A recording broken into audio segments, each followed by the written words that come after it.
সুপ্রদর্শক শুভেচ্ছা, আসসালামু আলাইকুম। আমি M A Moeed Khan, NTV ইউরোপের নিয়মিত আইন বিষয়ক অনুষ্ঠান আইন ও অধিকার থেকে বলছি। এনটিভি ইউরোপের এই নিয়মিত অনুষ্ঠানটি দেশ এবং বিদেশ থেকে আপনারা যারা দেখছেন তাদের সবাইকে আমন্ত্রণ জানাচ্ছি। দর্শক, অনুষ্ঠানের প্রারম্ভে আমি সূরা আল কাবুত এই সূরাটি আয়াত দিয়ে শুরু করছি। এই সূরাতে আল্লাহ পাক বলেছেন এইভাবে, বিসমিল্লাহির রহমানির রহিম, কুল্লু নাফসিন যায়কাতুল মাউত।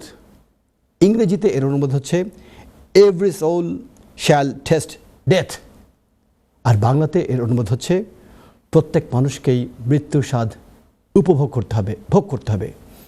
যে কারণে আল্লাহ রাব্বুল আলামিনের এই আয়াতটি দিয়ে, আল্লাহ পাক কর্তৃক প্রদত্ত এই আয়াতটি দিয়ে, কোরআন শরীফ প্রদত্ত আয়াতটি দিয়ে শুরু করেছে।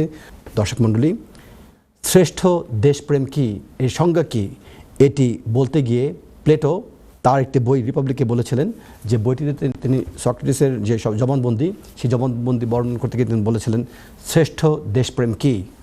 উত্তরটি তিনি এভাবে দিয়েছেন যে আমি যে কাজটি করছি সেটাকে শ্রেষ্ঠভাবে করা। অর্থাৎ আমি যেমন আইনজীবী, যদি আমার কাছে কোনো ক্লায়েন্ট কোনো কেস নিয়ে যদি আমার কাছে আসে, আমি যে সার্ভিসটি দেব সেটি আমাকে সর্বশ্রেষ্ঠভাবে দেওয়ার চেষ্টা করতে হবে। অনুরূপভাবে যিনি কবি, তিনি যে কবিতা রচনা করবেন তাকে সর্বশ্রেষ্ঠভাবে একটি কবিতা রচনা করতে হবে। যিনি ডাক্তার, তার কাছে যে রোগী যাবে তাকে সর্বশ্রেষ্ঠভাবে সেই রোগের চিকিৎসা প্রদান করার যে বিষয়টি নিশ্চয়তা করার চেষ্টা করতে হবে।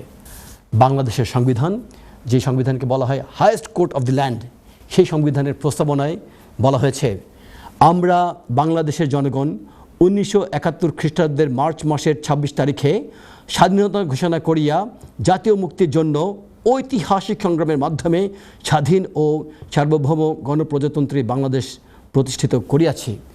এই প্রস্তাবনায় কোথাও বলা হয়নি যে কোনো এক ব্যক্তি অথবা গোষ্ঠী অথবা রাজনৈতিক দল বাংলাদেশ প্রতিষ্ঠা করেছে। কী উদ্দেশ্যে বাংলাদেশকে প্রতিষ্ঠা করা হয়েছিল সেই কথাও সংবিধানের প্রস্তাবনায় বলা হয়েছে আমরা অঙ্গীকার করিতেছি যে সকল মহান আদর্শ আমাদের বীর জনগণকে জাতীয় মুক্তি সংগ্রামে আত্মনিয়োগ ও বীর শহীদদেরকে প্রাণোৎসর্গ করতে উদ্বুদ্ধ করেছিল। জাতীয়তাবাদ, সমাজতন্ত্র, গণতন্ত্র ও ধর্মনিরপেক্ষতার সেই সকল আদর্শ এই সংবিধানের মূলনীতি হবে। আর রাষ্ট্র পরিচালনার মূলনীতি কী হবে সেই সংক্রান্ত বিষয়ে সংবিধানে খুব সুস্পষ্টভাবে প্রস্তাবনা বলে দেওয়া হয়েছে এই যে আমরা আরও অঙ্গীকার করিতেছি যে আমরা শপথবদ্ধ বলিতেছি যে আমাদের রাষ্ট্রের অন্যতম মূল লক্ষ্য হইবে গণতান্ত্রিক পদ্ধতিতে এমন এক শোষণমুক্ত সমাজতান্ত্রিক সমাজের প্রতিষ্ঠা। আমি আবারও বলছি, এমন এক শোষণমুক্ত সমাজতান্ত্রিক সমাজের প্রতিষ্ঠা যেখানে সকল নাগরিকের জন্য আইনের শাসন, মৌলিক মানবাধিকার এবং রাজনৈতিক, অর্থনৈতিক ও সামাজিক সাম্য, স্বাধীনতা ও সুবিচার নিশ্চিত হইবে। আইনের শাসনের কথা বলা হয়েছে, মৌলিক মানবাধিকারের কথা বলা হয়েছে, শোষণমুক্ত একটি সমাজের প্রতিষ্ঠার কথা বলা হয়েছে। যে গবেষণা করে আজকে আপনাদের জন্য আমি উপস্থিত হয়েছি, 3 অগস্ট 2024 আজকে ডেট, 3 জুলাই 2024 থেকে 3 অগস্ট 2024, এই দীর্ঘ 30 দিনে প্রায় 126টি লিগ্যাল আপডেট এসছে ইমিগ্রেশন আইনের বিভিন্ন দিক থেকে। সেখান থেকে বাছাই করে অতি গুরুত্বপূর্ণ কয়েকটি আপডেটস আপনাদের জন্য নিয়ে এসছে যেগুলো আপনাদেরকে সাহায্য করবে। প্রথম যে আপডেটটি সেটি হচ্ছে FLR-FP অ্যাপ্লিকেশন ফি বৃদ্ধি সংক্রান্ত বিষয়ে।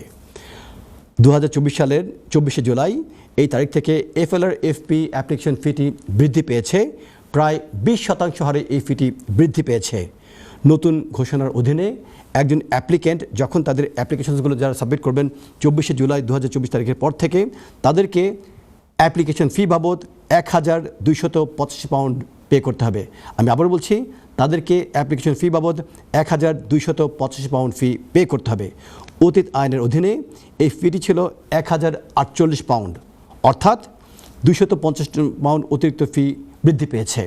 অতএব যারাই 2024 সালের 24শে জুলাইয়ের পর থেকে অ্যাপ্লিকেশন সাবমিট করবেন FLR-FP এর অধীনে, তার হতবাক হয়ে যাবেন না কেন ফি বৃদ্ধি পেয়েছে, আইনের অধীনে এই ফিটি বৃদ্ধি পেয়েছে। এবং দ্বিতীয় যে বিষয়টি, কাদের ক্ষেত্রে নতুন এই বর্ধিত অ্যাপ্লিকেশন ফি পে করতে হবে সেই ক্ষেত্রে একটি আপডেট এসছে। বলা হয়েছে যে সকল অ্যাপ্লিকেন্টের ক্ষেত্রে যে সকল অ্যাপ্লিকেন্টের ব্রিটিশ সিটিজেন পার্টনার রয়েছে এবং এই পার্টনারগণ যদি পৃথিবীর বিভিন্ন দেশ থেকে স্পাউস ভিসাতে যুক্তরাজ্যে প্রবেশ করেন এবং প্রবেশ করার পর তারা যখন তাদের এক্সটেনশন অ্যাপ্লিকেশনগুলো সাবমিট করবেন, সেই এক্সটেনশন অ্যাপ্লিকেশনগুলোর সাথে তাদেরকে এই অতিরিক্ত ফি 1,285 পাউন্ড এই ফিটি পে করতে হবে। এছাড়াও যে সকল বাচ্চা ব্রিটিশ সিটিজেন হয়ে গেছেন আন্ডার প্রাইভেট অ্যান্ড ফ্যামিলি লাইফের অধীনে, যারা 10 বছর ইংল্যান্ড ছিলেন এবং 10 বছর থাকার পর যারা ব্রিটিশ সিটিজেন হয়ে গিয়েছেন, তাদের পিতামাতা যারা প্রাইভেট লাইফের অধীনে যুক্তরাজ্যে অবস্থান করছেন 10 ইয়ার্স রুট টুয়ার্ডস সেটেলমেন্ট, তাদের ক্ষেত্রেও এই বর্ধিত FLRFPর অ্যাপ্লিকেশন ফিটি সাবমিট করতে হবে। এছাড়াও প্রাইভেট লাইফের অধীনে অন্যান্য যারা অ্যাপ্লিকেন্ট রয়েছেন এবং যারা এই ব্রিটিশ সিটিজেনের কোনো পার্টনার নন অথবা ব্রিটিশ সিটিজেন বাচ্চাদের কোনো পিতামাতা নন, এই অন্যান্য যারা অ্যাপ্লিকেন্ট রয়েছেন যাদেরকে প্রাইভেট লাইফের অধীনে যাদেরকে থাকার পারমিশন দেওয়া হয়েছে, তাদের ক্ষেত্রেও নতুন এই বর্ধিত অ্যাপ্লিকেশন ফিটি কার্যকরী হবে। এছাড়াও ডিসক্রিশনারি লিভের অধীনে যে সকল অ্যাপ্লিকেন্ট যুক্তরাজ্যে অবস্থান করছেন 2.5 বছর ভিসাতে, তারা যখন তাদের এই অ্যাপ্লিকেশনগুলো এক্সটেনশন করার জন্য সাবমিট করবেন, তখন তাদেরকে এই বর্ধিত ফিটি প্রদান করতে হবে। এছাড়াও হিউম্যান রাইটস অ্যাপ্লিকেশনের অধীনে যারা অতীতে যুক্তরাজ্যে থাকার অবস্থান করার জন্য পারমিশন পেয়েছিলেন, তারা যখন ভবিষ্যতে অ্যাপ্লিকেশন সাবমিট করবেন for further leave to remain, তাদেরকেও এই বর্ধিত এই ফিটি 1,285 পাউন্ড FLRFPর অ্যাপ্লিকেশন ফিটি প্রদান করতে হবে। আর এর পাশাপাশি আরও একটি গুরুত্বপূর্ণ যে আপডেট, সেটি হচ্ছে new immigration enforcement programme. July মাসের 29 তারিখ থেকে এই নতুন যে নিউ ইমিগ্রেশন এনফোর্সমেন্ট প্রোগ্রাম সংক্রান্ত বিষয়ে একটি ঘোষণা হোম অফিসের পক্ষ থেকে দেওয়া হয়েছে এবং বলা হয়েছে যে 20 জুলাই 2024 তারিখ থেকে বিভিন্ন কার ওয়াশ এবং নেইল বার শপগুলোতে ইমিগ্রেশন রেড শুরু হবে এবং এই রেডগুলোকে কার্যকরী করার জন্য রোয়ান্ডা স্কিমের অধীনে যে সকল কর্মচারী কর্মরত ছিলেন, অর্থাৎ বলা হয়েছে 1000 কর্মচারী, তাদেরকে সেই স্কিম থেকে রিডিপ্লয়মেন্ট করা হবে এবং তাদেরকে সেই স্কিম থেকে এনে এই নতুন নিউ ইমিগ্রেশন এনফোর্সমেন্ট প্রোগ্রামের অধীনে আনা হবে, যাতে করে 20 জুলাই 2024 সালের পর থেকে যে কার ওয়াশ এবং নেইল বার সবগুলোতে যখন ইমিগ্রেশন রেটগুলো হবে, এই রেটগুলোকে শক্তিশালী করার জন্য, ত্বরান্বিত করার জন্য তাদেরকে রিডিপ্লয়মেন্ট করা হবে। আর এর পাশাপাশি 29 জুলাই 2024 তারিখে প্রকাশিত আরেকটি আপডেট, এবং সেই আপডেটে বলা হয়েছে যে brand new return enforcement programme. কি brand new return enforcement programme, এটা বলতে কী বোঝায়? 20 জুলাই 2024 সালে এই তারিখে হোম অফিস আরেকটি ব্র্যান্ড নিউ রিটার্ন এনফোর্সমেন্ট প্রোগ্রামের কথা ঘোষণা করেছে। যে সকল ব্যক্তির যুক্তরাজ্যে অবস্থান করার কোনো অধিকার নেই, তাদেরকে যুক্তরাজ্য থেকে বের করে দেওয়ার জন্য এই নতুন নিউ ব্র্যান্ড রিটার্ন এনফোর্সমেন্ট প্রোগ্রামটি চালু করা হচ্ছে। আইনের প্রতি শ্রদ্ধা এবং যথাযথ প্রয়োগ করার জন্য বিভিন্ন ব্যবসা প্রতিষ্ঠানে ইমিগ্রেশন রেট বাড়ানো হবে। আর এর পাশাপাশি ইমিগ্রেশন এনফোর্সমেন্টের এই স্কিমটিকে 2024 সালের সামার থেকে ব্যাপক হারে বৃদ্ধি করা হবে। প্রচুর দর্শক আমাদের জন্য লাইন অপেক্ষা করছেন, যেহেতু দর্শকরা আমাদের অনুষ্ঠানের মূল প্রাণ। চলে যাচ্ছি সরাসরি দর্শক প্রশ্ন। হ্যালো, আসসালামু আলাইকুম।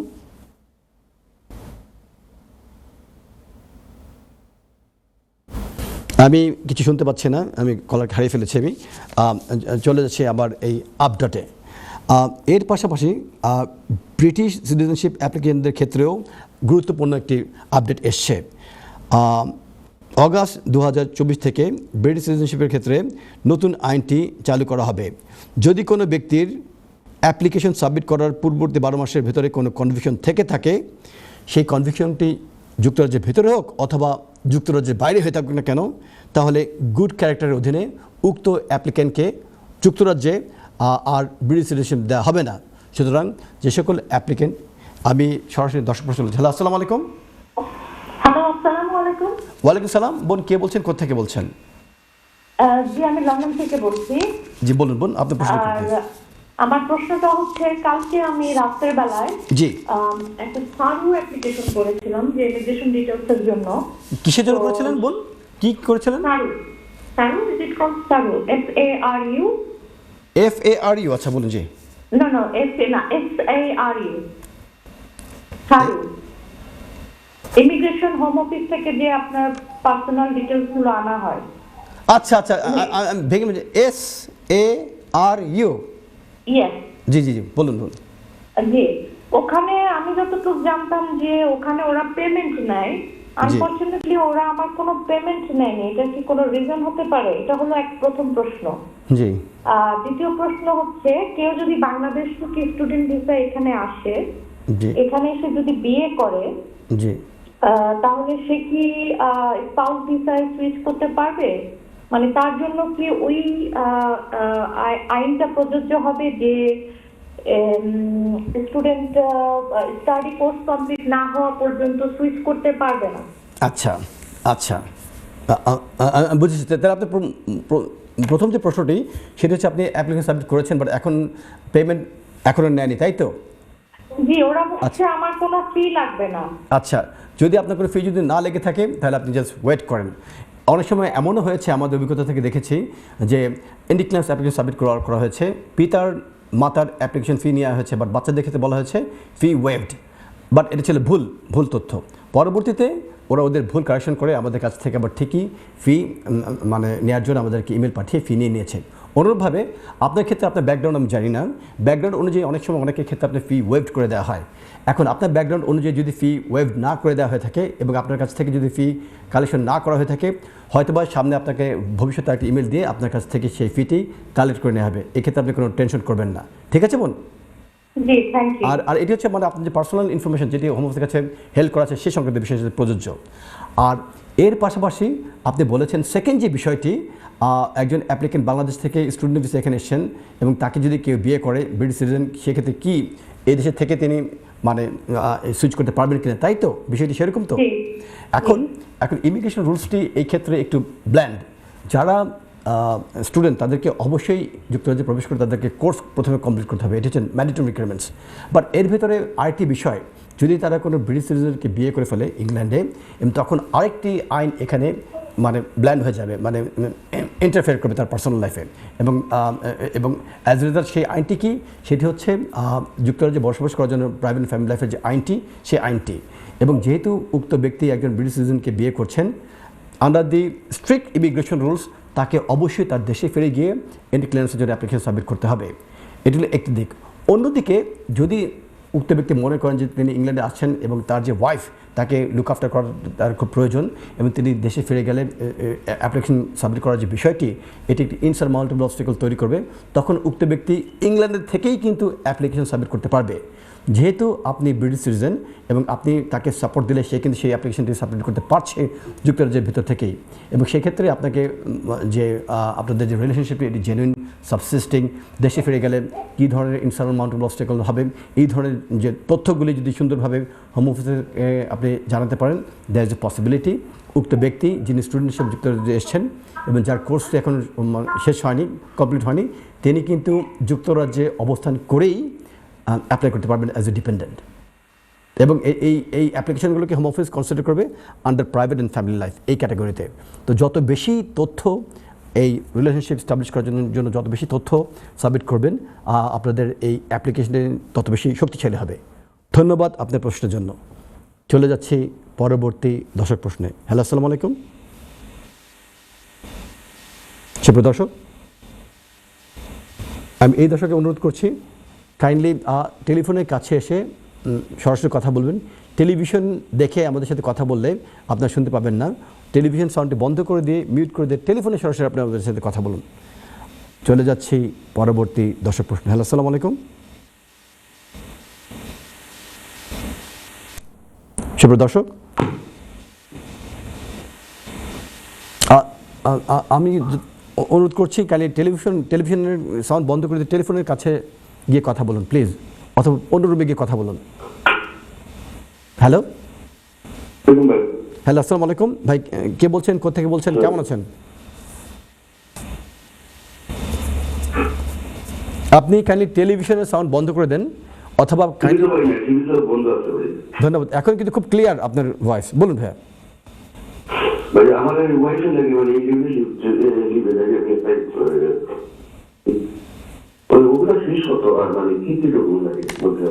আইএলআর অ্যাপ্লিকেশনের বর্তমান যে ফি, মানে আমরা একদম কম্পিউটার মধ্যে বলতে পারবো, বাট এখন যতটুকু আমার মাথায় এসছে 3200 এরকম একটা ফি অ্যাপ্লিকেবল আইএলআর।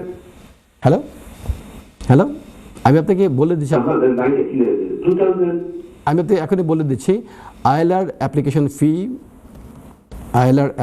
ফি আমি দেখে আপনাকে বলে দিচ্ছি আপনাকে, হ্যাঁ, এখনই সরাসরি বলে দিচ্ছি আপনাকে। এটি বর্তমান আইনের অধীনে এই ফিটি হচ্ছে 2885 পাউন্ড এবং ডকুমেন্টগুলো কি কি লাগবে? হ্যাঁ, এখন যিনি আইএলআর অ্যাপ্লিকেশন সাবমিট করবেন ইনি কি on the basis of marriage নাকি 10 ইয়ার্স রেসিডেন্স, কোন ভিত্তিতে অ্যাপ্লাই করবেন? ও 10 ইয়ার্স হয়ে গেছে। আচ্ছা, যদি 10 ইয়ার্স রুট ফর সেটেলমেন্টে উনি অ্যাপ্লাই সাবমিট করে থাকেন, তাহলে গত 10 বছর যদি তিনি ইংল্যান্ডে লফুলি ছিলেন সেই ডকুমেন্টসগুলি তাকে সাবমিট করতে হবে। সেগুলি কী হতে পারে? প্রথমত, যতবার তিনি হোম অফিসে অ্যাপ্লিকেশন সাবমিট করেছিলেন এবং হোম অফিস থেকে যে অ্যাপ্রুভাল লেটারগুলি এসেছিল সেগুলি আপনি একসাথে সন্নিবেশিত করবেন। পাশাপাশি বায়োমেট্রিক কার্ডগুলি যে কপি, সেই কপিগুলি থাকলে সেই কপিগুলি আপনারা একসাথে রাখবেন। এবং এর পাশাপাশি 10 ইয়ার্সে উক্ত ব্যক্তি যে ইংল্যান্ডে অবস্থান করেছিলেন ব্যাঙ্ক স্টেটমেন্টস, ইউটিলিটি বিলস যেমন gas bill, electricity bill, water bill, তারপর voter registration card, medical documents, যত ধরনের এভিডেন্স আছে সেগুলি স্তর করে মানে ইয়ার ভিত্তিক সাজিয়ে হোম অফিসের কাছে সাবমিট করতে হবে। তবে একটি জিনিস মনে রাখবেন, যদি আপনি 10 ইয়ার্সের যে ব্যাঙ্ক স্টেটমেন্ট যদি সাবমিট করেন তাহলে কিন্তু এতগুলির ব্যাঙ্ক স্টেটমেন্ট হয়ে যাবে, এতগুলির কোনো প্রয়োজন নেই। যেমন ধরেন একজন অ্যাপ্লিকেন্ট 2024 যদি হয়ে থাকে 10 ইয়ার্স, তাহলে ওনার লফুল রেসিডেন্স শুরু হয়েছে 2014-এ, ধরে নিলাম জানুয়ারি 2014-এ ওনার লফুল রেসিডেন্স স্টার্ট হয়েছে। সেই ক্ষেত্রে জানুয়ারি 2014-এর যে বছরটি, সেই বছরের জানুয়ারি মাসের একটি স্টেটমেন্ট, মার্চ মাসে একটি স্টেটমেন্ট, ডিসেম্বর একটি স্টেটমেন্ট। অনুরূপভাবে 2015-এর মার্চ মাসে একটি স্টেটমেন্ট, নভেম্বর একটি স্টেটমেন্ট, ডিসেম্বর একটি স্টেটমেন্ট। এইভাবে প্রত্যেক বছর থেকে পিক অ্যান্ড চুজ করে মানে 2-3টি মাসের স্টেটমেন্ট সাবমিট করলে দেখা যাবে যে উক্ত ব্যক্তি লফুলি ইংল্যান্ডে গত 10 ইয়ার্স উনি ইংল্যান্ডের ভিতরে ছিলেন। এবং এর পাশাপাশি আমি আপনাকে একটু বলেছি, যদি আপনাদের কাউন্সিল ট্যাক্স যে বিলগুলো এগুলি থাকলে সেই বিলগুলো প্রমাণ করবে যে উক্ত ব্যক্তি ইংল্যান্ডে 10 বছর কন্টিনিউয়াসলি ছিলেন। এই ডকুমেন্টসগুলি একসাথে সাবমিট করলে ইনশাআল্লাহ। আর এর পাশাপাশি আপনাদেরকে ইংলিশ ল্যাঙ্গুয়েজ যে রিকোয়ারমেন্ট যে টেস্টটি, B1 টেস্ট এবং life in the UK test, both test pass করতে হবে। এই ডকুমেন্টসগুলো একসাথে সাবমিট করলে ইনশাআল্লাহ সেই অ্যাপ্লিকেন্টের অ্যাপ্লিকেশন সাকসেসফুল হবে। ধন্যবাদ আপনার প্রশ্নের জন্য। চলে যাচ্ছি পরবর্তী দর্শক প্রশ্ন। হ্যালো, আসসালামু আলাইকুম। হ্যালো, আমরা এই দর্শককে হারিয়ে ফেলেছি। আর এই ক্ষেত্রে আইএলআর অ্যাপ্লিকেশনের ক্ষেত্রে রেসিডেন্সের একটি বিষয় রয়েছে, রেসিডেন্স রিকোয়ারমেন্টস, কত বছর তিনি বাইরে থাকতে পারবেন।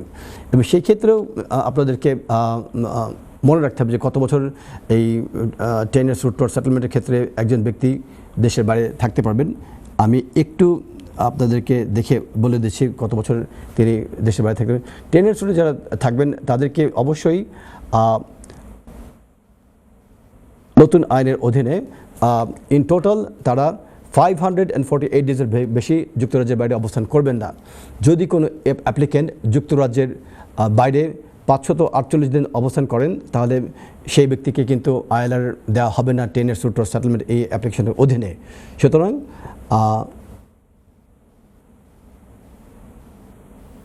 আর আরেকটি বিষয় যে বিগত 12 মাসে অর্থাৎ 1 বছরের ভিতরে একজন ব্যক্তি 180 দিনের বেশি যুক্তরাজ্যের বাইরে থাকবেন না। অর্থাৎ বিষয়টি হচ্ছে এরকম, প্রতি যে বছর 12 মাসের যে একটি বছর হয়, প্রত্যেক 12 মাসে একজন ব্যক্তি 180 দিনের বেশি যুক্তরাজ্যের বাইরে অবস্থান করতে পারবেন না। এই ধরনের একটি বিষয় আইনে এসেছে। তো আপনারা আইনগুলোকে সঠিকভাবে দেখে এবং একজন আইনজীবীর পরামর্শ গ্রহণ করে, কেন আইন কিন্তু প্রতিনিয়ত চেঞ্জ হচ্ছে এবং আমি ভুল বলে ফেলতে পারি এবং অন্য আরেকজন আইনজীবীও ব্যাখ্যা দিতে গিয়ে ভুল করে ফেলতে পারে। এই ভুলটা যাতে ভুল না থাকে এই কারণেই একজন আইনজীবীর পরামর্শ নিয়ে তার সাথে বসে সমস্ত ডকুমেন্টসগুলি দেখিয়ে আপনার ডকুমেন্টসগুলি যাচাই বাছাই করে তারপর আপনাদের অ্যাপ্লিকেশনগুলো সাবমিট করলে ইনশাআল্লাহ কোনো সমস্যা হবে না। ধন্যবাদ। তো এই কথা বলতে বলতে আমরা অনুষ্ঠানের একটু বিজ্ঞাপন বিরতির দ্বারা চলে এসেছি। তো বিজ্ঞাপন বিরতিতে যাওয়ার পূর্বে আপনাদের উদ্দেশ্যে বিনীতভাবে অনুরোধ করছি, যারাই আপনাদের যে কোনো অ্যাপ্লিকেশন সাবমিট করেন না কেন, এখন অ্যাপ্লিকেশন ফি বেড়ে গিয়েছে। হোম অফিসের ভিতরে অনেক সরকার নতুন জয়েন করেছেন, অনেক ভুল হচ্ছে হোম অফিসের ভিতরে। রেকর্ড কিপিংয়ের ক্ষেত্রে আমরা দেখেছি ভুল হচ্ছে, এমনকি ফাইল গায়েব হয়ে যাচ্ছে হোম অফিসের ভেতর থেকে।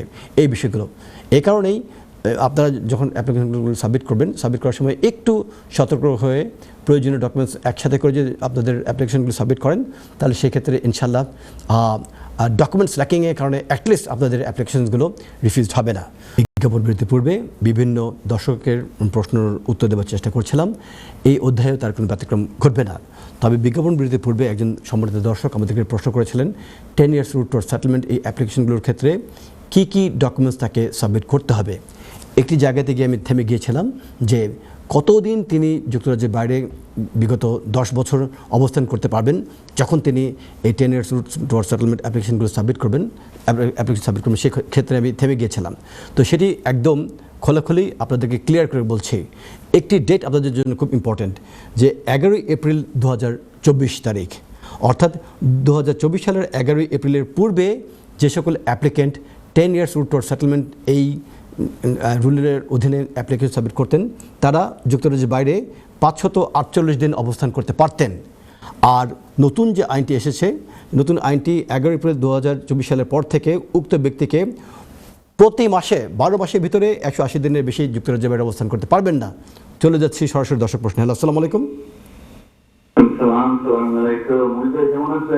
হ্যাঁ, ভালো আছি। আপনি কেমন? এত সুন্দর করে আপনি আমাকে মানে আদর করে কথা বলেন, ভয়েস শুনে মনে হচ্ছে খুব আদর করে কথা বলছেন।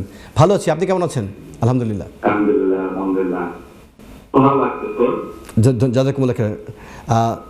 আপনারাই আমাদের শক্তি, আমাদের প্রাণ। বলুন কিভাবে সাহায্য করতে পারি আপনাকে?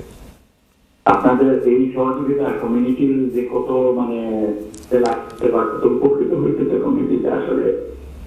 আলহামদুলিল্লাহ, আলহামদুলিল্লাহ, আলহামদুলিল্লাহ। থ্যাংক ইউ ভাইয়া।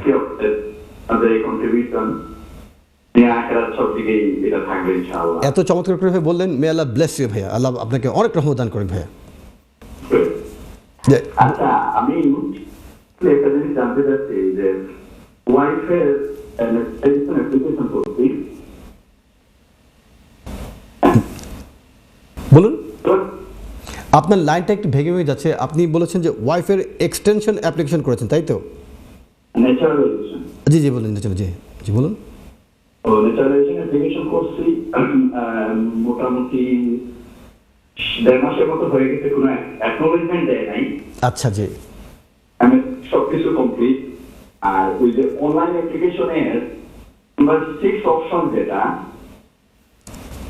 এখনো এই মানে লগ ইন করলে, অনলাইন অ্যাপ্লিকেশনে লগ ইন করলে ওইখানে এখনো দেখায় যে ম্যান্ডেটরি কমপ্লিট করার জন্য, যেমন আমি বুক করার জন্য আর ওই এফআরই গুলা ডাউনলোড করার জন্য। আচ্ছা, এগুলো সবকিছু কমপ্লিট হয়ে গেছে। জি। তো অনলাইন অ্যাপ্লিকেশনে এই অনলাইন অ্যাকাউন্টে লগ ইন করলে ওই লাস্ট স্টেপটা দেখায় এখনো আনকমপ্লিট আছে। আচ্ছা আচ্ছা। এটা কি নরমালি এরকম? না, তাহলে এমন হতে পারে যে আপনার যে স্টেপ বাই স্টেপ যে আপনার ওই অনলাইন অ্যাপ্লিকেশন ফর্মের যে রিকোয়ারমেন্টসগুলি কোথাও না কোথাও বোধহয় আপনি মনে করেছেন যে এটা এইভাবে করতে হবে, হয়তোবা যেভাবে করেছেন সেইভাবে করাটা ঠিক হয়নি, হয়তোবা আমি না জেনে বলছি আপনাকে। এ কারণে আপনাকে চেকব্যাক করতে হবে যে কোন জায়গাতে এটি আটকে গিয়েছে। যদি একদম লাস্টে গিয়ে যেখানে চেকলিস্ট থাকে যে পেজটিতে, সেই পেজটিতে ফাইনাল যে পেজটি মানে final what's needs to be done কী যেন থাকে ওখানে, এবং লাস্টে গিয়ে আপনি দেখবেন অ্যাপ্লিকেন্টের সাইন করা একটি পেজ থাকবে, চেকলিস্ট একটি থাকবে, এবং আপনার বায়োমেট্রিক্স বুকিং দেওয়ার জন্য একটি পেজ থাকবে। পাশাপাশি যারা রেফারি, যেহেতু অনলাইনে আপনি অ্যাপ্লিকেশন করেছেন, এই জায়গাতেও কিন্তু শুভঙ্করের ফাঁকি বলা হচ্ছে অনলাইন, কিন্তু বিষয়টি কিন্তু এখনও অনলাইন হয়নি। আপনাকে অনলাইন থেকে যেহেতু 2জন রেফারির রেফারেন্স লাগবে, এই 2জন রেফারির আপনার রেফারেন্সের জন্য এই পেজ একটাই পেজ প্রিন্ট আউট করে 2জন রেফারিকে দেবেন। একজন রেফারি হবে British citizen but qualified person, যিনি এই সাইন করার জন্য এলিজিবল, আর আরেকজন ব্রিটিশ সিটিজেন, মানে উনি যদি কোনো কোয়ালিফাইড পারসন নাও যদি হয়ে থাকেন কোনো সমস্যা নেই, খালি এগুলো দিলে হবে না, পাশাপাশি অ্যাপ্লিকেন্টের 2টা ছবিও ওখানে লাগিয়ে দিতে হবে। প্রথম যে কোয়ালিফাইড পারসন ওনাকে কিন্তু সার্টিফাই করতে হবে এই ছবিটি, দ্বিতীয় অ্যাপ্লিকেন্টকেও দ্বিতীয় ছবিটি সার্টিফাই করতে হবে। এই দুটোকে একসাথে করে আপনাকে ইদার স্ক্যান করবেন অথবা আপনি পোস্ট করে পাঠিয়ে দেবেন। আমি জানি না আপনি কীভাবে কী করেছেন আপনি, এবং কোথাও না কোথাও বোধহয় কোনো সমস্যা হয়ে গেছে, কেননা এইভাবে কিন্তু আটকে যাওয়ার কথা না। এবং আপনার সমস্ত ডকুমেন্টসগুলো একসাথে করলে আপনি কিন্তু তখন বায়োমেট্রিক্স বুকিং দেওয়ার জন্য এলিজিবল হবেন। ওরা কি বায়োমেট্রিক্স বুকিং দেওয়া হয়ে গেছে? সেই বলতেছি আপনার যে ওইগুলা স্টেপ বাই স্টেপ সব কমপ্লিট করে জি বায়োমেট্রিকের ডেট দিছিল, বায়োমেট্রিক ডকুমেন্ট স্ক্যানিং এর ওই একসাথে করে আপনি যা বলছেন স্টেপগুলো সবগুলোই কমপ্লিট করা হচ্ছে, একেবারে ফাইনাল পেজে এসে আর কি। জি এখন নর্মাল তো যেটা হলো যে অ্যাকাউন্টে লগ ইন হইলে, অনলাইন অ্যাকাউন্টে লগ ইন হইলে একটু আপনি এখানে একটা জায়গাতে, যে জায়গাতে আপনি দুর্বলতা, আপনি সেই জায়গা থেকে ছেড়ে চলে এসেছেন। আপনি বলছেন যে বায়োমেট্রিকের কথা, বায়োমেট্রিক কি বুকিং দিয়েছিলেন আপনি? হ্যাঁ, এই জায়গায় থেমে গিয়েছিলেন। বুকিং দিয়ে কি আপনি গিয়েছিলেন বায়োমেট্রিকে? বায়োমেট্রিক এবং ডকুমেন্ট স্ক্যানিং একই দিনে ছিল জি সাথে, তো সব কমপ্লিট করে আপনি কি গিয়েছিলেন বায়োমেট্রিক দেওয়ার জন্য? জি। ও আচ্ছা, তাহলে এই পুরোটা খুলে বলে আমি বুঝতে পারবো। তাহলে বায়োমেট্রিক বুকিং দিয়েছেন, বায়োমেট্রিকে গিয়েছেন ফিঙ্গারপ্রিন্টস দেওয়ার জন্য, ওই জায়গাতে কি হয়েছিল? হ্যাঁ, ওইগুলো যেভাবে হওয়ার ওইভাবেই হয়েছে আপনার। জি, তো ওইখানে কোনো সমস্যা নেই তো? সমস্যা হয় নাই। আচ্ছা। সাকসেসফুল। জি তো সাকসেস করার জন্য জি তখন আমি ওই যে করতে গেলে অনলাইন অ্যাকাউন্টে লগ ইন করলে আর কি, হুম করতে গেলে যে জিনিসটা দেখায় যে ফাইনাল পেজে আছে যেখানে বায়োমেট্রিক বুক করা দেখায়, ওই পেজটার কথাই বলতেছি আপনার। জি এখানে আসলে এখনো দেখায় যে ওই বায়োমেট্রিক বুক করার জন্য এবং করার জন্য ওই আচ্ছা আচ্ছা ডাউনলোড করার জন্য। আচ্ছা, আমি বুঝতে পেরেছি। তাহলে এটা এরকম সিস্টেম কিন্তু এখনও, মানে আমরা ঠিক যেভাবে এক্সপেক্ট করি সেরকম সিস্টেম এখন হিসেবে ডেভেলপ হয়নি এখনও।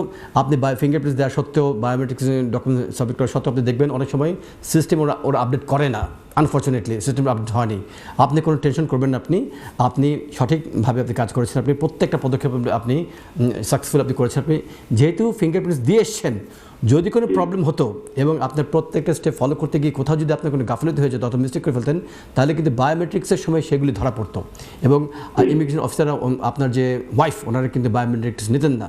যেহেতু আপনি এখন অনলাইনে গিয়ে চেক করতে গিয়ে আপনি একটু ভ্রান্তির ভিতরে পড়ে গিয়েছেন, আমি কি কোনো ভুল করে ফেললাম কিনা, আপনি কোনো ভুল করেননি। যেহেতু বায়োমেট্রিক্স দিয়ে আসছেন আপনি, আপনার কাছে ডকুমেন্টস আছে, ওয়েট করেন আপনাদের জন্য, ইনশাল্লাহ, don't worry, you have done the right thing.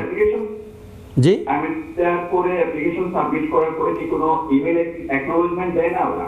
এখন এটা ডিপেন্ড করবে এবং অনেক সময় 1 মাস, 1.5 মাস, 2 মাস সময় লাগতে পারে এবং ইমেল যদি আসে, ইমেলে ওরা বলবে যে সাকসেসফুল এবং আপনাকে ইনভিটেশন দেওয়া হবে ইনশাল্লাহ।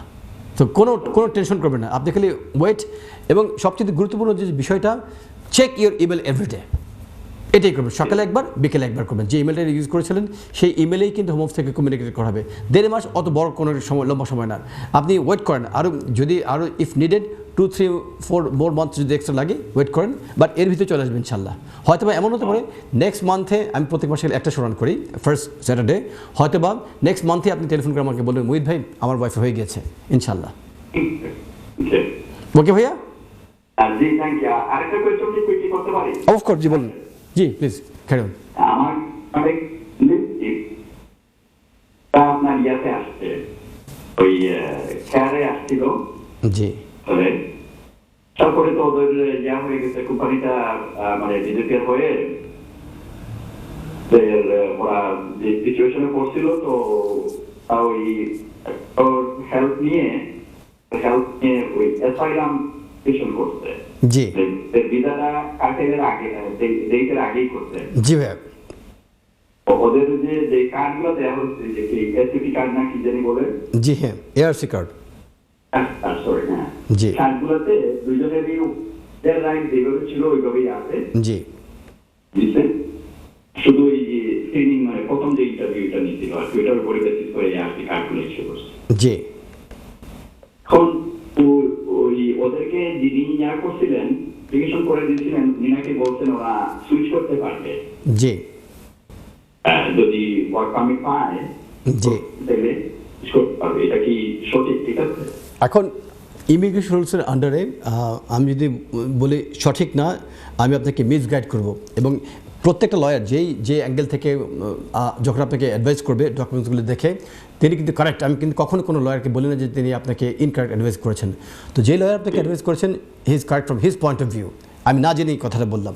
আর আমার সাইড থেকে যেটা আমি আপনার কোনো ডকুমেন্টস দেখিনি, আমি আপনাকে বলবো যদি কোনো অ্যাপ্লিকেন্টের লিভ টু রিমেইন পার হয়ে যাওয়ার আগে অথবা ভিসা কার্টেল করার আগে তারা যদি অন্য কোনো ক্যাটাগরিতে অ্যাপ্লিকেশন সাবমিট করে ইনক্লুডিং অ্যাসাইলাম, যতদিন পর্যন্ত তাদের এই অ্যাপ্লিকেশনটি হোম অফিসের কাছে পেন্ডিং থাকবে, section 3C leave of the immigration rules, এই সেকশন 3C লিভের অধীনে তাদের বর্তমানে ভিসার যে স্ট্যাটাস সেটা ভবিষ্যতের অ্যাপ্লিকেশন ধাবিত হবে আনটিল দি ফাইনাল ডিসিশন।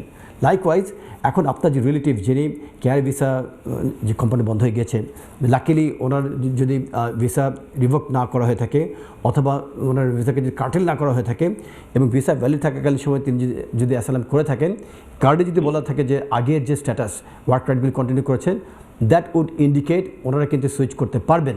খালি তাই না, সেকেন্ড যিনি ডিপেন্ডেন্ট যিনি স্পাউস তার হয়তো ফুল ওয়ার্ক রাইট থাকার কথা। মেইন অ্যাপ্লিকেন্ট ওনার রেস্ট্রিক্টেড ওয়ার্ক রাইট থাকবে, উনি খালি কেয়ার রিলেটেড কাজ করতে পারবেন। বাট ডিপেন্ডেন্ট যিনি অ্যাপ্লিকেন্ট ওনার কিন্তু ফুল ওয়ার্ক রাইট থাকবে। সেই ক্ষেত্রে ডিপেন্ডেন্ট অ্যাপ্লিকেন্ট আরেকটি কাজ করতে পারেন, তিনি কিন্তু সেলফ স্পন্সরশিপে একটি কোম্পানি খুলতে পারবেন। কোম্পানি খুলে সেই জায়গাতেও কিন্তু তিনি নিজেকে মানে সুইচ করতে পারবেন এবং প্রথম অ্যাপ্লিকেন্ট তিনি কিন্তু সুইচ করে এখানে থাকার জন্য মানে বৈধতা অর্জন করার একটি চেষ্টা করে দেখতে পারেন। সুতরাং আমি আপনাকে মানে অল্প সময়ের ভিতরে সোজাসাপটাভাবে আপনাকে সঠিক উত্তরটি দিয়ে দিলাম ইনশাল্লাহ। আশা করি আপনাকে এটা সাহায্য করবে। তো আমরা আলোচনা করতে ছোটো একটি বিজ্ঞাপন বিরতিতে চলে এসেছি। বিজ্ঞাপন বিরতির পূর্বে আমরা বিভিন্ন দর্শক প্রশ্নের উত্তর দেওয়ার চেষ্টা করছিলাম, এই অধ্যায়েও তার কোনো ব্যতিক্রম ঘটবে না। বিজ্ঞাপন বিরতির পূর্বে একজন সম্মানিত দর্শক আমাদেরকে প্রশ্ন করেছিলেন কেয়ার ভিসা সংক্রান্ত বিষয়ে। তিনি বলেছিলেন যে তার একজন রিলেটিভ বাংলাদেশ থেকে এসেছেন কেয়ার ভিসায়, কোম্পানি বন্ধ হয়ে গিয়েছে এবং তাদের ভিসার মেয়াদ পার হয়ে যাওয়ার আগেই অথবা রিভোক্ট হয়ে যাওয়ার আগেই তারা সুইচ করেছেন, তারা অ্যাসাইলাম ক্লেম করেছেন এবং অ্যাসাইলাম ক্লেম পেন্ডিং থাকাকালীন সময় তারা অন্য কোনো ক্যাটাগরিতে সুইচ করতে পারবেন কিনা। এবং তিনি আরেকটি কথা বলেছিলেন যে এআরসি যে কার্ড, সেই কার্ডে এখনও ওয়ার্ক রাইটটি কন্টিনিউ হয়ে রয়েছে। একটু পানি খেয়ে কথা বলছি। হ্যাঁ, তো বিষয়টি তো বিভিন্ন জায়গাতে আমরা দেখেছি কেয়ার ভিসার যারা বাংলাদেশ থেকে এসছেন অথবা ওয়ার্ল্ডের বিভিন্ন দেশ থেকে যারা মাইগ্রেন্ট হিসেবে এসছেন, তারা কিন্তু ব্যাপক হারে এই কেয়ার ভিসার ভিকটিম হয়ে তারা তাদের জীবন এখানে অতিবাহিত করছেন। এখন যদি বাংলাদেশ অথবা ওয়ার্ল্ডের কোনো দেশ থেকে কোনো ব্যক্তি কেয়ার ভিসা নিয়ে যুক্তরাজ্যে প্রবেশ করেন, এমন ঘটনা ঘটছে যে ম্যাটারনিটি লিভে যাচ্ছেন বাট তাদেরকে ম্যাটারনিটি লিভ দেওয়া হচ্ছে না, উল্টো তাদের থ্রেট দেওয়া হচ্ছে, তাদের ভিসা কার্টেল করে দেওয়া হবে, উল্টো তাদেরকে ডিসক্রিমিনেশন করে তাদেরকে চাকরি থেকে বরখাস্ত করে দেওয়া হচ্ছে। এই ধরনের যদি কোনো কেউ ভিকটিম হয়ে থাকেন, আপনারা কিন্তু মুখ বুঝে তাদের এই যন্ত্রণা সহ্য করবেন না। আপনাদেরকে সহায়তা করার জন্য প্রয়োজনীয় আইন রয়েছে। প্রয়োজনীয় আইন এবং দক্ষ আইনজীবী সাহায্য যদি গ্রহণ করেন, তাহলে কিন্তু ঠিকই আপনাদের যে ন্যায় বিচার তা প্রতিষ্ঠা করতে আপনারা সক্ষম হবেন। ক্ষুদ্র একটি ঘটনা দিয়ে আমি আপনাদেরকে শেয়ার করছি এই অধ্যায়ে। একজন বাংলাদেশ থেকে অ্যাপ্লিকেন্ট, তিনি বাংলাদেশ থেকে এসেছেন এবং তিনি কেয়ার ভিসাতে তার হাজব্যান্ড সহ যুক্তরাজ্যে প্রবেশ করেছিলেন। আসার পর 3-4 মাস কাজ করার পর তিনি প্রেগনেন্ট হয়ে যান এবং তার এমপ্লয়ারকে তিনি নোটিফাই করেন যে তিনি প্রেগনেন্ট হয়ে গেছেন এবং তাকে এখন ম্যাটারনিটি লিভে যেতে হবে। তো এমপ্লয়ারের পক্ষ থেকে হোয়াটসঅ্যাপের মাধ্যমে রিপ্লাই দেওয়া হয়, তার এই ম্যাটারনিটি লিভ সংক্রান্ত বিষয়ে যে নোটিফিকেশন সেটি তারা গ্রহণ করেছেন। ঠিক এর কয়েক সপ্তাহ পরেই উক্ত মহিলাকে কোনো কিছু না বলেই তাকে চাকরি থেকে বরখাস্ত করে দেওয়া হয় এই এমপ্লয়মেন্ট থেকে। উক্ত কেয়ার কোম্পানি অনন্য উপায় হয়ে উক্ত মহিলা আমাদের সাহায্য গ্রহণ করার জন্য এসেছিলেন। আমরা সমস্ত ব্যাকগ্রাউন্ড, এক একটি কেসের ব্যাকগ্রাউন্ড এক এক ধরনের আমরা চেকবেক করি এবং আমরা তাকে বলেছিলাম যে কোনো কেসই করা হোক না কেন, এটা ডিপেন্ড করবে যে কীভাবে এমপ্লয়মেন্ট ট্রাইব্যুনাল বিষয়টিকে গ্রহণ করবে এবং কীভাবে মামলাটি পরিচালিত হবে। আমাদের দক্ষ আইনি পরামর্শ এবং আইনি সেবা দেওয়ার কারণে উক্ত এমপ্লয়ার এই ভিকটিমকে 7,800 পাউন্ডস পে করেছে যে মাসগুলোতে তিনি কাজ করেননি সেই মাসগুলোর জন্য, এবং তাকে তার কাজে রিইনস্টেট করে দিয়েছে। তো এভাবে আপনারাও কিন্তু দক্ষতার সাথে দক্ষ আইনজীবী সাহায্য নিলে আপনারাও নিজেকে সাহায্য করতে পারবেন। চলে যাচ্ছি সরাসরি দর্শক প্রশ্ন। হ্যালো, আসসালামু আলাইকুম। হ্যালো, আসসালামু আলাইকুম। ওয়ালাইকুম সালাম। কে বলছেন, কোথা থেকে বলছেন? হ্যাঁ জি, আমি বলছি লন্ডন থেকে বলছি। জি, আপনি প্রশ্ন করুন। আপনি কেমন আছেন? জি আলহামদুলিল্লাহ খুবই ভালো আছি। জি, আপনি প্রশ্ন করুন প্লিজ। আচ্ছা, একটা কথা আমি আপনার কাছ থেকে জানতে চাইছি যে আমি তো আসছি অক্টোবর 2024, জি সরি 2022 জি। অক্টোবর আসছি। কোন ক্যাটাগরিতে এসেছিলেন? Settlement Settlement. আমার ওয়াইফ ইউকে আছে সেটেল পার সাইন আমার আন্ডারে আইছেন সাইন আমার আইছেন সো তাইনো আন্ডারে আমি আইছি। তো এটা কি ইউরোপিয়ান ইউনিয়ন? এটা কি ইউলতে নাকি European union? No, just settlement. আমার ওয়াইফ ইউকে ব্রিটিশ সিটিজেনশিপ। জি। আমরা বিয়ে হয়েছে 2019 বুঝছি। আপনাকে সেটেলমেন্ট এখনো দেওয়া হয়নি। আপনি এসেছেন অ্যাজ এ স্পাউস, ডিপেন্ডেন্ট ভিসাতে আপনি আসছেন। জি জি জি। Dependent visa. তো আমার এক্সটেনশনের টাইম হয়েছে গিয়া ডিসেম্বর। জি। সো আমি অল্প চাই আমাকে জানতাম যে এক্সটেনশন করার সময় আমার কত টাকা পেড হইব আর কত টাকা ফিস লাগবে অফারটাতে আপনার কাছে আমি জানতাম চাইছি। আচ্ছা, ধন্যবাদ। ফি আপনাকে দুইটা ফি পে করতে হবে। প্রথমটা হচ্ছে আপনার এক্সটেনশন করার জন্য যে অ্যাপ্লিকেশন, সেই ফিটি বেড়ে গিয়েছে under the current immigration rules. এখন আপনাকে দিতে হবে 1286 পাউন্ড। এটি হচ্ছে একটি ফি, এটি অ্যাপ্লিকেশন ফি। আর এর পাশাপাশি আপনাকে ন্যাশনাল হেলথ সার্ভিস, এটি আইটি ফি আছে। এটি প্রায় 2000 কত যেন হয়ে গেছে বর্তমান আইনের অধীনে। তো আপনাকে ইন টোটাল ধরে রাখেন 3,500 থেকে 4,000 পাউন্ডের মতো খেলে আপনাকে অ্যাপ্লিকেশন ফি দিতে হবে। না, 4,000 পাউন্ড। এটা হচ্ছে application fee. Almost close two 4,000 pound আপনাকে অ্যাপ্লিকেশন ফি দিতে হবে। এটা হলো একটি জিনিস।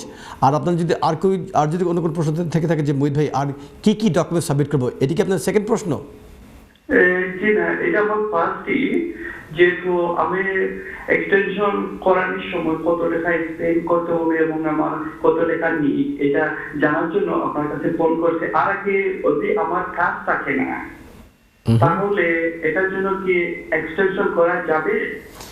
যদি কাজ না থাকে আপনার কিন্তু তখন আপনাকে দেখতে হবে, মানে under the new immigration rules এখন 29,000 পাউন্ড হয়ে গেছে। বাট আপনি যেহেতু আগের আইনের অধীনে চলে এসেছেন, আপনার ক্ষেত্রে 29,000 পাউন্ড মিনিমাম ইনকাম লাগবে না। আপনাকে 18,600 পাউন্ড আপনাকে মিনিমাম ইনকাম শো করতে হবে 6 মাসের জন্য। যেদিন আপনি অ্যাপ্লাই করবেন ডিসেম্বরে, তার আগের 6 মাসে আপনার 18,600 পাউন্ড থাকতে হবে আপনার ইনকাম। যদি আপনার 18,600 পাউন্ড যদি না থেকে থাকে ওই 6 মাসের ভিতরে, মানে মিনিমাম ইনকাম যে 1 বছর যে ইনকামটা হয়, তাহলে কিন্তু আপনার এক্সটেনশনে দেওয়া হবে। বাট আপনাকে 5 ইয়ার্স রুট টুয়ার্ড সেটেলমেন্টে দেওয়া হবে না, আপনাকে তখন 10 ইয়ার্স রুট টুয়ার্ড সেটেলমেন্টে দিয়ে দেওয়া হবে। সুতরাং আপনার ইনকামটি অবশ্যই 18,600 পাউন্ড হতে হবে। যেমন ধরো আমার ওয়াইফ আর আমার মিলে যদি হয় 18,600 পাউন্ড, তো দ্যাটস এনাফ? হ্যাঁ, that will be applicable, G. There is a possibility. ওইটার জন্য আপনার কাছে ফোন করছিলাম। No problem. হ্যাঁ, মানে আপনি কিন্তু দেখেন, আপনি যে প্রথমে প্রশ্ন করেছিলেন, প্রথম বলছেন সেটেলমেন্ট, এটি কনফিউশন। পরে আমি আপনাকে হেল্প করেছি সঠিক কথা বলার জন্য, দেন আমি উত্তর দিয়ে দিলাম। সেকেন্ডবার আপনি বলেছিলেন আপনাকে যদি কাজ না থাকে, এটি কিন্তু সঠিক কথা না। কেন আপনি বলেছেন যে আপনার ওয়াইফ এবং আপনি যদি একসাথে কাজ করেন 18,600 পাউন্ড যদি হয়। সুতরাং আপনি প্রশ্নগুলো যখন করবেন, যদি আপনি স্পেসিফিক কোয়েশ্চেনটা যদি কারেক্ট হয়, তাহলে কিন্তু আমি আপনাকে কারেক্ট অ্যান্সার দিলে আপনার জন্য সুবিধা হবে। আশা করি আমি আপনার প্রশ্নের সবগুলো উত্তর দিতে পেরেছি। ধন্যবাদ। তো এই কথা বলতে বলতে আমরা ছোটো একটি বিজ্ঞাপন বিরতি চলে এসেছি। দর্শক মণ্ডলী, আপনারা কোথাও যাবেন না। বিজ্ঞাপন বিরতির পর আমরা আবার ফিরে আসছি। ততক্ষণ পর্যন্ত আপনারা আমাদের সাথে থাকবেন। চলে যাচ্ছি সরাসরি দর্শক প্রশ্নে। হ্যালো, আসসালামু আলাইকুম। আসসালামু আলাইকুম। ওয়ালাইকুম আসসালাম। ভাইয়া কে বলছেন, কোথেকে বলছেন, কেমন আছেন? জি আলহামদুলিল্লাহ ভালো আছি। যাই, ভালো আছে ভাইয়া। আপনার প্রশ্নটি করুন প্লিজ। আমার স্টুডেন্টটা কি দিবে? জি স্টুডেন্টটা দিবে? জি, আপনি সরাসরি কথা বলছেন, বলুন ভাইয়া। আচ্ছা ঠিক আছে। কেমন আছেন ভাই আপনি? আলহামদুলিল্লাহ ভাই, ভালো আছে। আপনার ফ্যামিলি সবাই ভালো আছে তো? জি আলহামদুলিল্লাহ। মে আল্লাহ ব্লেস ইউ। বলুন আপনার প্রশ্নটা কি? জি। আমি অসুস্থ মানুষ, আমি কি পাইতেছি 2016 থেকে। আল্লাহ রহমত দান করে। কি আপনার অসুস্থতা কি? আপনার ইলনেসটা কি? আমি ঠিক পাই। তো আমার ওয়াইফ হচ্ছে 2019। আপনি আপনি আমাকে একটু অনুগ্রহ করুন কাইন্ডলি। আপনি বোধহয় টেলিভিশন ফলো করছেন।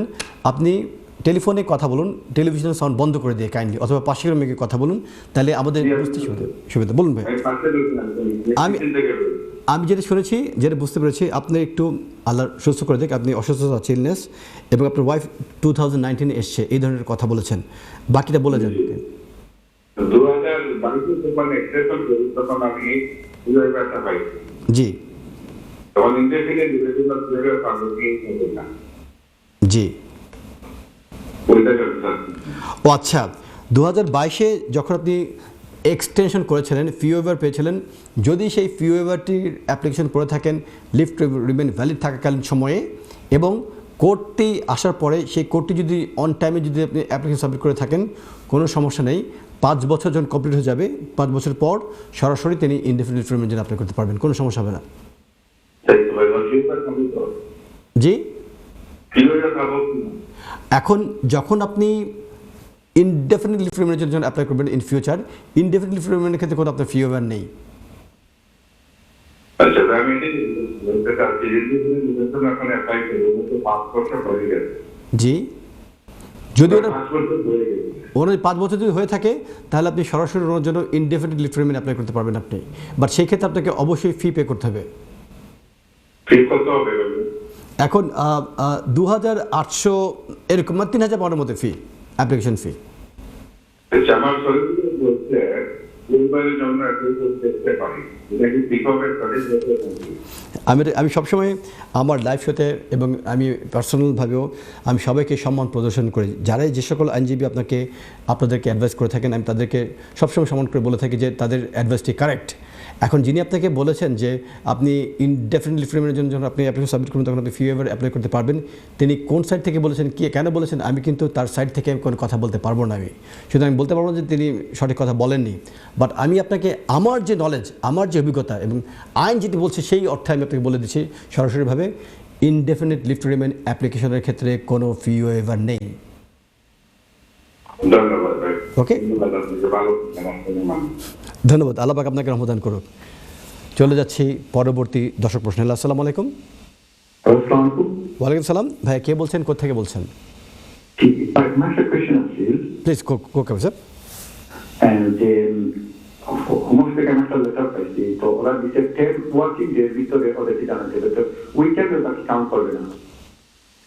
যদি 10 ওয়ার্কিং ডেজ বলে থাকে, তাহলে 10 ওয়ার্কিং ডেজের ভিতরে কিন্তু উইকেন্ড স্যাটারডে সানডে থাকে, তো 10 ওয়ার্কিং ডেজ থেকে স্যাটারডে সানডে আপনি বাদ দিবেন। বাদ দিলে হয় 10 ডেজ প্লাস বাকি যে 2 সপ্তাহে যে 2টা স্যাটারডে সানডে থাকলো 4 দিন, তার মানে 14 ডেজ থাকবে আপনার হাতে সময়, 14 দিন। জি, ওয়ার্কিং ডেজ মানে 10 working days, but excluding Saturday Sunday. এবং সবসময় একটা জিনিস মনে রাখবেন, ধরেন আপনাকে বলা হলো 14 তারিখে আপনার লাস্ট ডেট, হ্যাঁ, এবং আপনি 14 তারিখে ডকুমেন্ট সাবমিট করলেন, ডোন্ট ডু দ্যাট। আপনি চেষ্টা করবেন 11 থেকে 12 তারিখের ভিতরে সাবমিট করার জন্য, কেননা হোম অফিস ভিতরে এখন অনেক ক্যাঙ্গারু টাইপ কেস সরকার ঢুকে গেছে। আপনার ঠিকই ডেডলাইন 14 তারিখ, আপনি সাবমিট করলেন 14 তারিখে, হোম অফিস থেকে অ্যান্সার আসছে 14 তারিখে। এটা হয়, এই ধরনের ঘটনা ঘটছে ভাই এখন। সুতরাং এক্ষেত্রে যদিও 14 দিন সময় আছে, আপনি চেষ্টা করবেন 2-3 দিন আগে ডকুমেন্টসগুলো সাবমিট করার জন্য। ওকে ভাই, ধন্যবাদ। আমি কেন আমি কথাটি বলেছি, আমি আমার অভিজ্ঞতায় আমার প্র্যাকটিসে দেখেছি, যেখানে বলা হচ্ছে ডেডলাইন 14 তারিখে, অ্যাপ্লিকেন্ট 12 তারিখে বাই পোস্ট রেকর্ডেড ডেলিভারি করে পাঠিয়ে দিয়েছে সমস্ত ডকুমেন্টস। এমন হয়েছে ইমেলে পাঠিয়ে দিয়েছে 13 তারিখে, 14 তারিখে সিদ্ধান্ত চলে এসছে, অ্যালিগেশন করা হচ্ছে ওরা ডকুমেন্টস পায়নি। এই ধরনের কিন্তু চারিদিকে হোম অফিসের যারা সিদ্ধান্ত দিচ্ছে, ডিসিশন মেকিং বডিতে কিন্তু অনেক সমস্যা, গাফিলতি আমরা লক্ষ্য করেছি। এবং গত বছরের একটি শোতে আমার একজন ফ্যামিলি মেম্বার, ক্লায়েন্টের যারা ফ্যামিলি মেম্বার হয়ে গেছেন, তার নাম স্বপ্না বিবি, তিনি আমাকে ফোন করে বলেছিলেন যে তার যে একজন অ্যাপ্লিকেন্টকে তিনি আমার অফিসে নিয়ে এসেছিলেন, যেই অ্যাপিলে ওই উক্ত অ্যাপ্লিকেন্টের 2টো অ্যাপিল ছিল, ফার্স্ট ইয়ার ট্রাইব্যুনাল, সেই অ্যাপিলে আমি উইন করেছিলাম। পরবর্তীতে হোম অফিস এই অ্যাপিলের বিরুদ্ধে অ্যাপিল করে, এই কেসটি চলে যায় আপার ট্রাইব্যুনাল, সেই অ্যাপিলে আপার ট্রাইব্যুনাল আমি উইন করেছিলাম। 3 মাস অতিক্রম হয়ে যাওয়ার পরেও হোম অফিস কিন্তু সেই অ্যাপিলটিকে ইমপ্লিমেন্ট করেনি। পরবর্তীতে আমার সাথে যখন যোগাযোগ করে উক্ত ফ্যামিলির পক্ষ থেকে, আমি কিন্তু বলেছিলাম গত মাসে যে আমি জানিয়ে দিব মানে কি হচ্ছে ভবিষ্যতে। আমাকে ইনস্ট্রাকশনস দেওয়া হয়েছিল লিগ্যাল অ্যাকশন চলে যাওয়ার জন্য, যে অ্যাপিলটিকে যাতে ইমপ্লিমেন্ট করা হয়। প্রাথমিক অবস্থায় আমি যে কনসিলিয়েশন, আরবিট্রেশন নিয়ে গেছে, এই যে মানে যেগুলি নন কন্ট্রোভার্সিয়াল, সেই প্রসেসে আমি হোম অফিসের কাছে অ্যাপ্রোচ করি। ওরাও আমার হোম অফিসের পক্ষ থেকে উত্তর দেওয়া হয়, they could not find our clients file in the database. মানে ওই যে নতুন যে কেস ওয়ার্কার যাদেরকে হোম অফিসের পক্ষ থেকে অ্যাপয়েন্টমেন্ট দেওয়া হয়েছে, তাদের কেউ না কেউ আমার এই ক্লায়েন্টের ফাইলটি ডাটাবেসে ঢোকায়নি। পরবর্তীতে এর বিরুদ্ধে আমি আইনি মানে যুদ্ধে অংশগ্রহণ করি। আলহামদুলিল্লাহ এখন স্বপ্নবিবি সহ তার ফ্যামিলিকে আমি সুসংবাদ দিয়ে দিচ্ছি, হোম অফিসের পক্ষ থেকে বলা হয়েছে উইদিন দি 10 ওয়ার্কিং ডেজের ভিতরে তারা এই সিদ্ধান্তকে তারা ইমপ্লিমেন্ট করবে, আলহামদুলিল্লাহ। বাট ব্যাকগ্রাউন্ডে কী বলা হয়েছিল, মাঝখানে একসময় বলা হয়েছিল তাদের নাকি ডাটাবেসে কোনো ফাইলই নেই। সুতরাং আপনাদেরকে একটু সচেতন হয়ে ডেডলাইন যখন দেবে তার 2-3 দিন আগে ডকুমেন্ট সাবমিট করবেন। চলে যাচ্ছি দর্শক প্রশ্ন। হ্যালো, আসসালামু আলাইকুম। আসসালামু আলাইকুম মোহিত ভাই। ওয়ালাইকুম সালাম বোন, কে বলছেন? ভাই আমি প্রথম কলার ছিলাম, বাট আচ্ছা। আমি আবার আপনাকে ফোন করেছি ধন্যবাদ দেওয়ার জন্য থ্যাংক ইউ বোন। যে আপনি খুবই সুন্দর একটা প্রোগ্রাম করছেন। বাট আরেকটা কথা আপনাকে বলতে চাই, বলবুন। যে আপনার কি সিরিয়াস ফেসে মানায় না, আপনি সবসময় হাসি খুশি থাকেন, আপনাকে সেই ফেসটাতে দেখতে চাই। আপনাকে আজকে অনেক সিরিয়াস লাগছে। আপনি কি জানেন কেন সিরিয়াস লাগছে? আমি কিন্তু সকালবেলায় আমি বের হয়ে আসার আগে আমি কয়েকটা দৃশ্য দেখলাম, আমি আমার মানে ফেসবুকে এবং বিভিন্ন ইয়াতে, যেভাবে বাচ্চা শিশুরা মারা যাচ্ছে, যেভাবে বাংলাদেশে মানে রাস্তাঘাটে লোকজন যেভাবে মারা যাচ্ছে। আমি তো মানুষ, আমিও মেধাবী ছাত্র ছিলাম বাংলাদেশে, আমি ক্লাসে ফার্স্ট বয় ছিলাম, আমিও মানে পঞ্চম শ্রেণীতে বৃত্তি পেয়েছিলাম, আমিও ক্লাস 8-এ বৃত্তি পেয়েছিলাম, ঢাকা ইউনিভার্সিটি ফার্স্ট ক্লাস পেয়েছি। মেধার মূল্যায়ন আমি জানি, এবং এই কারণে আমার ভিতরে রক্তক্ষরণ হচ্ছে, রক্তে আমার আগুন লেগে গিয়েছে। সেই কারণে আমি খুব মন ক্ষুণ্ণ হয়ে, মনে কষ্ট নিয়ে আমি আজকে এসেছি। এবং আমি আজকের অনুষ্ঠান শেষে আমি একটি কবিতা আবৃত্তি করব, তোমাকে পাওয়ার জন্য সে স্বাধীনতা। আবেগ দিয়ে, মন দিয়ে, প্রাণ দিয়ে। আমি আমার ব্যক্তিগত জীবনে, আমার ওয়াইফ কয়েকদিন আগে বলছিল যে জানো আল্লাহ পাক সবাইকে কিন্তু রহমত দান করে না, যে কাজের মাধ্যমে মানুষকে সাহায্য করা। বিশ্বাস করেন বোন, আমি এখন পর্যন্ত আমার যে আইন যে পেশা, এটিকে ব্যবহার করে আমি কিন্তু বিলিয়ন পাউন্ড আমি কামিয়ে ফেলতে পারতাম বোন, বাট আমি এটি এই 2 নম্বরে আমি কখনো করিনি বোন। আমি যেটি করেছি লিমিটেড ইনকাম করি আমি, বাট আমি চেষ্টা করি আমার বাবার দেওয়া শিক্ষা আমি নিয়ে মানুষকে সাহায্য করার জন্য।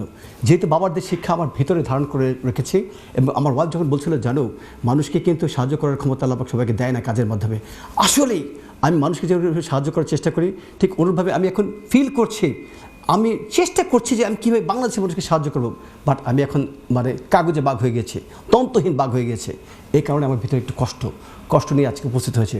বাট বোন, আপনি আমাকে জিজ্ঞেস করেছেন, আপনি যে আমাকে বুঝতে পেরেছেন যে আমি হাসি খুশি মাখা মুখ কেন মলিন হয়ে গিয়েছে, এই কারণে বোন। আমি কি আপনাকে বোঝাতে পেরেছি বোন? হ্যালো, আমি এই দর্শককে হারিয়ে ফেলেছি। তো যেহেতু দর্শকরা আমার প্রাণ, সেই দর্শকের উদ্দেশ্যে আমি এটা হাসি মুখে আমি চেষ্টা করছি ফিরে আসার জন্য, এবং সেই হাসি মাখা মুখ নিয়ে ইনশাআল্লাহ আজকের অনুষ্ঠান শেষ করবো। আমাকে ক্ষমা করে দেবেন, আমি হিউম্যান বিং। তো যেহেতু বাংলাদেশে জন্মগ্রহণ করে এসেছি, সাংবিধানিক আইন আমি পড়েছি, সাংবিধানিক আইনের প্রত্যেকটি ধারা আমার ভিতরে রয়েছে। চলে যাচ্ছি সরাসরি দর্শক প্রশ্ন। হ্যালো, আসসালামু আলাইকুম। হ্যালো, আসসালামু আলাইকুম। ওয়ালাইকুম সালাম। ভাই কে বলছেন, কোত্থেকে বলছেন? জি, আমি লন্ডন থেকে বলছি ভাই। ভাই ভালো আছেন আপনি? হ্যাঁ, ভালো আছি ভাই। আমি আমার একটা ব্যাপার ইমিগ্রেশনের শেয়ার করতে চাইছি আপনার সাথে। প্লিজ ভাই বলুন। জি। আমি ইউরোপিয়ান সিটিজেন। জি। এই দেশে প্রায় 15-16 বছর হয়ে গেছে। জি ভাই। এবং আমি সেটেলমেন্ট অনেক আগে পাইছি, প্রায় 8-9 বছর আগে। জি ভাইয়া। কিন্তু ব্রিটিশ পাসপোর্ট আমি নেই গেছি। জি। আমার ওয়াইফ 2019 এই দেশে আমি ইউরোপিয়ান ফ্যামিলি আইনের মাধ্যমে। জি। 5 বছরের যে কার্ডটা নেয়নি, ওইটা গত মাসের 24 তারিখ এক্সপায়ার হয়েছে। জি। এই মাসের 24 তারিখ এক্সপায়ার হয়েছে, এবং গত মাসের 24 তারিখ আমি একজন লয়ারের মাধ্যমে আমি অ্যাপ্লাই করছি আইএলআর লাগিয়ে। জি ভাইয়া। এখন যখন অ্যাপ্লিকেশনটা করা হয়েছে, আমি ওইখানে ছিলাম, তেমন কিছু চাই নাই, বুঝছেন? জি ভাইয়া। মানে কয়েকটা জিনিস চাইছে, আর উনার যে ফ্রি সেটেল যেটা, ওইটা রেফারেন্স নম্বর চাইছে, আর একটা প্রুফ অফ অ্যাড্রেস চাইছে। জি।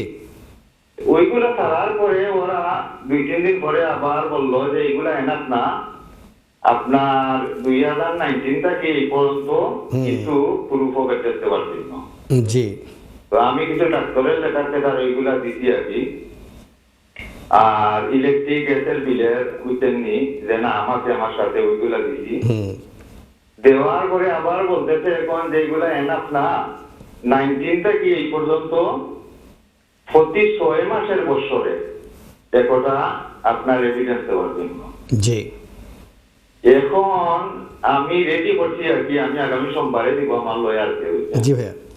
এখন ব্যাংক স্টেটমেন্ট গুলো আমি পুরা 5 বছরের আমি চেষ্টা করতাম আর কি লওয়ার। জি আর আমার ওয়াইফে আপনার একটা carer fine, carer allowance fine, জি ওইগুলার যে লেটার গুলো আছে 5 বছরের। জি ভাইয়া, এখন আমি কি করতে পারি? আপনি একটু তো আইডিয়া হইতেছে আপনার কি করতে আমি পারি? বুঝে গেছি সম্পূর্ণ শোনেন, আমি আপনি গোড়াতে গলদ হয়ে গেছে। আপনি প্রথম যখন আপনি সাবমিট করেছিলেন ওইখানে অনলাইন সাবমিট করার পরে ওই জায়গাতে ইয়া থাকে স্তর ভিত্তিক বলা থাকে যে ডকুমেন্টস সাবমিট করার জন্য, ওই সময় আপনার ডকুমেন্টসগুলি দেওয়া হয়নি, অথবা আপনি মানে আমি জানি না কী হয়েছে ওই জায়গাতে গোড়াতে গলদ হয়ে যাওয়ার কারণেই কিন্তু আপনার এই সমস্যাগুলি এখন প্রলন করছে। বাট দের ইজ এ সলিউশনটা কি হচ্ছে কি, এখন যেহেতু আমি কিন্তু আজকে আমি জানি না আপনি অনুষ্ঠান শুরু থেকে আপনি দেখছিলেন কি না, এখন যেহেতু 5 বছর ডকুমেন্টস ওরা চেয়েছে সিক করেছে, আপনি কিন্তু প্রতি বছর ডকুমেন্টস একসাথে করলে এতগুলি ডকুমেন্টস হয়ে যাবে, আপনি এতগুলি ডকুমেন্টস সাবমিট করবেন না। আপনি যেটি করবেন জানুয়ারি মাস থেকে একটি ডকুমেন্টস দেবেন, মার্চ থেকে একটি ডকুমেন্টস দেবেন, যেমন ব্যাংক স্টেটমেন্ট জানুয়ারি মাস থেকে একটি ডকুমেন্টস দেবেন, মার্চ থেকে একটি দেবেন, ডিসেম্বর থেকে একটি দেবেন, 19, 20, 21, 22, 23, 24, 5 বছর যদি আপনি ব্যাংক স্টেটমেন্ট তৈরি করেন একসাথে এতগুলি ডকুমেন্টস হয়ে যাবে আপনার। সেটা না করে 19 আপনি টার্গেট করলেন 2019 জানুয়ারি থেকে একটি স্টেটমেন্ট দিলেন, মার্চে একটি দিলেন, ডিসেম্বর একটি দিলেন, 2020 ফেব্রুয়ারিতে একটি দিলেন, জুনে দিলেন একটি, ডিসেম্বর একটি দিলেন, এভাবে ক্রনোলজিক্যালি 19, 20, 21, 22, 23, 24 করে তাহলে আপনি 5 বছর থেকে মানে ব্যাংক স্টেটমেন্টগুলো আপনি এভাবে সাজালেন, তাহলে এতগুলি ব্যাংক স্টেটমেন্ট কমে এতটুকু হয়ে আসবে, রাইট? তারপর আপনি বলেছেন কেয়ারার অ্যালাউন্স, যদি in the last 5 years carer allowance যদি পেয়ে থাকেন তাহলে ডিডাব্লিউপির যে চিঠিগুলি আছে সেগুলো অল্প কয়েকটা চিঠি, সেই চিঠিগুলির সাথে দিয়ে দেবেন। প্রতি বছর ডিডাব্লিউপি থেকে চিঠি ইস্যু করা হয়, সেগুলি দিয়ে দেবেন। এবং এর পাশাপাশি যদি উনি ইংল্যান্ডে থেকে থাকেন এবং উনি যদি ভোটার রেজিস্ট্রেশন কার্ড যদি থেকে থাকে ওনার, তাহলে 5 বছরে 5টা ভোটার রেজিস্ট্রেশন কার্ড দিয়ে দিলেন। এবং এর পাশাপাশি আপনার বুথের রেজিস্ট্রেশন প্রথম ওই দিলাম আপনার, জি জি ওইটা ওরা মানে নাই, ওই তো ওই জায়গাতে আমি তো বলেই দিচ্ছি গোলাতেই মানে গলদ হয়ে গেছে, ভুল হয়ে গেছে আপনার। এর পাশাপাশি আপনার যে কাউন্সিল ট্যাক্স, এই কাউন্সিল ট্যাক্সের প্রতি বছর একটি করে দেওয়া হয়, এই এভিডেন্সগুলি থেকে থাকে আপনি একসাথে করে দেবেন, আপনি কোনো সমস্যা হবে না ইনশাল্লাহ। তাহলে এই গোড়ার গলদ শেষে এসে আপনি এটিকে পরিশুদ্ধ করে ফেলতে পারবেন। ধন্যবাদ আপনার প্রশ্নের জন্য। আর কি কোনো প্রশ্ন আছে আপনার? আমি কি উত্তর দিতে পেরেছি? আমি সুন্দর উত্তর, খুশি। সুন্দর। বেলা ব্লেস ইউ ভাইয়া, ধন্যবাদ। নেক্সট ইয়ারে নেক্সট মান্থে আপনি জানাবেন অ্যাপ্লিকেশন কি অবস্থা। চলে যাচ্ছি পরবর্তী দর্শক প্রশ্ন। হ্যালো, আসসালামু আলাইকুম শুভ দর্শক, আমি দর্শক আপনাদের শুনতে পাচ্ছেন, একটু কাছে এসে কথা বলতে হবে। হ্যালো, আমি সবার উদ্দেশ্যে রিকোয়েস্ট করছি কাইন্ডলি টেলিফোনে সাউন্ড বন্ধ করে দিয়ে টেলিফোনে সরাসরি কথা বলুন। কয়েকটি আপডেট দিয়ে দিচ্ছি আপনাদের উদ্দেশ্যে। যে আপডেটটি দিতে গিয়ে আমি থেমে গিয়েছিলাম, বিজ্ঞাপন চলে যেতে হয়েছিল 10 ইয়ার্স রুট টোর সেটেলমেন্টের ক্ষেত্রে কত বছর একজন ব্যক্তি যুক্তরাজ্যের বাইরে অবস্থান করতে পারবেন। 11 এপ্রিল 2024 এই তারিখের পূর্বে একজন অ্যাপ্লিক্যান্ট যিনি 10 ইয়ার্স রুট টোর সেটেলমেন্টের অধীনে অ্যাপ্লিকেশন সাবমিট করতেন তাদেরকে 548 ডেজের বেশি যুক্তরাজ্যের বাইরে অবস্থান করতে পারতেন না। আমি আবার বলছি 11 এপ্রিল 2024 এই তারিখটির পূর্বে যে সকল ব্যক্তি 10 ইয়ার্স রুট টোর সেটেলমেন্ট এই অ্যাপ্লিকেশনগুলো সাবমিট করতেন তাদেরকে 548 দিনের বেশি যুক্তরাজ্যের বাইরে অবস্থান করতে পারতেন না। সেই আইনটি পরিবর্তন হয়ে গিয়েছে 11 এপ্রিল 2024 এই তারিখের পর থেকে। এখন আর একজন অ্যাপ্লিকেন্টকে 548 দিন যুক্তরাজ্যের বাইরে অবস্থান করতে হবে না। একজন অ্যাপ্লিকেন্টকে প্রতি 12 মাসে যুক্তরাজ্যের বাইরে 180 দিন অবস্থান একজন ব্যক্তি করতে পারবেন না, এই সংক্রান্ত আইন এসছে। অর্থাৎ প্রতি 12 মাসে প্রতি বছরে একজন অ্যাপ্লিকেন্ট 180 দিনের বেশি দিন যুক্তরাজ্যের বাইরে অবস্থান করতে পারবেন না। ধন্যবাদ। আর এর পাশাপাশি ই ভিসা অত্যন্ত গুরুত্বপূর্ণ একটি আপডেট। ই ভিসা সংক্রান্ত যে আপডেটটি সেটা হচ্ছে এই যে 2025 সালের 1 জানুয়ারি থেকে ই ভিসা কার্যকরী করা হচ্ছে এবং ই ভিসা ছাড়া কোনো ইমিগ্রেন্ট অ্যাপ্লিকেন্ট যুক্তরাজ্যে প্রবেশ করা অথবা যুক্তরাজ্য থেকে বের হতে পারবেন না। এবং বায়োমেট্রিক কার্ড যেগুলি বর্তমানে প্রযোজ্য রয়েছে, ফিজিক্যাল ডকুমেন্টস, এই ফিজিক্যাল কোনো ডকুমেন্টস থাকবে না। ই ভিসাগুলি হচ্ছে অনলাইন রেকর্ড একজন অ্যাপ্লিকেন্টের ইমিগ্রেশন স্ট্যাটাস সংক্রান্ত বিষয়ে, এবং এই ই ভিসার সাথে একজন অ্যাপ্লিকেন্টকে অবশ্যই তাদের জাতীয় যে পরিচয়পত্র, পাসপোর্ট, সেই পাসপোর্টগুলো তাদেরকে বহন করতে হবে যুক্তরাজ্যের বাইরে যাওয়ার সময় এবং যুক্তরাজ্যে প্রবেশ করার সময়। এবং আরেকটি গুরুত্বপূর্ণ বিষয়, পাসপোর্টকে কেন ই ভিসার সাথে লিঙ্ক করতে হবে সেই বিষয়টি। পাসপোর্ট হচ্ছে একজন ব্যক্তির জাতীয় পরিচয়পত্র বহন করে। একজন ব্যক্তি কোন দেশে ন্যাশনাল সেটি ইন্ডিকেট করে তার পাসপোর্ট। ইউকেভিআই অ্যাপ্লিকেন্টকে ইউকেভিআই যে অ্যাকাউন্ট রয়েছে একজন অ্যাপ্লিকেন্টের, সেই অ্যাপ্লিকেশন অ্যাকাউন্টে অবশ্যই এই অ্যাপ্লিকেন্টকে তার জাতীয় পরিচয় বহনকারী যে পাসপোর্ট, সেই পাসপোর্টটিকে লিঙ্ক করতে হবে। যদি এই পাসপোর্টটিকে লিঙ্ক না করা হয় ইউকেভিআই অ্যাকাউন্টে, তাহলে কনসিকুয়েন্স কী হবে? এয়ারলাইন্স ক্যারিয়ার যেহেতু 31 জানুয়ারি 2025 থেকে ই ভিসাটি কার্যকরী হয়ে যাচ্ছে, এয়ারলাইন্স ক্যারিয়ারগুলি তখন অনলাইন চেক করে দেখবে, অনলাইন চেক করে ডিজিটালি তারা স্ক্যান করে দেখবে যে উক্ত অ্যাপ্লিকেন্ট যিনি যুক্তরাজ্যের বাইরে গমন করছেন, তার পাসপোর্টটিকে যদি লিঙ্ক না করা হয় এই ই ভিসাতে এবং ইউকেভিআই এর অ্যাকাউন্টে, তাহলে এই পাসপোর্টটি ইন্ডিকেট করবে না, স্ক্যানিংয়ে উঠে আসবে না, এবং সেক্ষেত্রে উক্ত ব্যক্তি কিন্তু আর ট্রাভেল করতে পারবেন না। এই কারণে অবশ্যই এই অ্যাপ্লিকেন্টকে ইউকেভিআই অ্যাকাউন্টে গিয়ে তাদের যে জাতীয় পরিচয়বাহী যে পাসপোর্ট, সেই পাসপোর্টগুলোকে অবশ্যই লিঙ্কড করতে হবে। আর এছাড়া আরেকটি যে বিষয়, কেন একজন অ্যাপ্লিকেন্টকে এই পাসপোর্ট আপডেট করতে হবে ইউকেভিআই এই অ্যাকাউন্টে, সে বিষয়টি সেই একজন অ্যাপ্লিকেন্টকে আমি একটু আগে বলে দিয়েছি, যদি এয়ারলাইন্স যারা ক্যারিয়ার তারা যদি একজন যাত্রী যখন ই ভিসা নিয়ে প্রবেশ করবে, স্ক্যান করে দেখবে ই ভিসা ভ্যালিড, বাট পাসপোর্ট যদি ভ্যালিড না থাকে তাহলে কিন্তু উক্ত অ্যাপ্লিকেন্টকে ট্রাভেল করতে দেওয়া হবে না, তিনি বিড়ম্বনার সম্মুখীন হবেন। এবং শুধু তাই নয়, হয়তোবা একজন অ্যাপ্লিকেন্ট ইউকেভিআই অ্যাকাউন্টে তার যে বর্তমান পাসপোর্টটিকে তিনি লিপিবদ্ধ করেছেন, বাট 1 মাস 6 মাস পরে সেই ভিসার মেয়াদ পার হয়ে গিয়েছে। 6 মাস পরবর্তী পর্যায়ে যখন নতুন একটি পাসপোর্ট তিনি তৈরি করবেন তার নিজস্ব হাইকমিশন অথবা এমবেসি থেকে, সেই পাসপোর্টটি যেহেতু নতুন পাসপোর্ট, এটি একটি চেঞ্জেস ইন সার্কামস্টান্সেস, এই নতুন পাসপোর্টটির যে তথ্য অবশ্যই ই ভিসাতে আপডেট করার জন্য ইউকেভিআর যে অ্যাকাউন্ট রয়েছে অনলাইন অ্যাকাউন্ট, সেই অ্যাকাউন্টে নতুন পাসপোর্টটির নাম্বার ঢোকাতে হবে। তা না হলে যখন ভবিষ্যতে উক্ত অ্যাপ্লিকেন্ট ই ভিসা নিয়ে যুক্তরাজ্যের ভেতরে অথবা বাইরে যাওয়া অথবা আসার চেষ্টা করবেন, তিনি কিন্তু প্রবেশ করতে পারবেন না, কেননা নতুন পাসপোর্টে কোনো তথ্য ইউকেভিআইয়ের অ্যাকাউন্টে শো করবে না।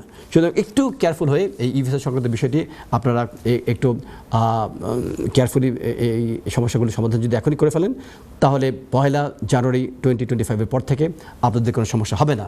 চলে যাচ্ছে সরাসরি দর্শক প্রশ্ন। হ্যালো, আসসালামু আলাইকুম সুপ্রিয় দর্শক,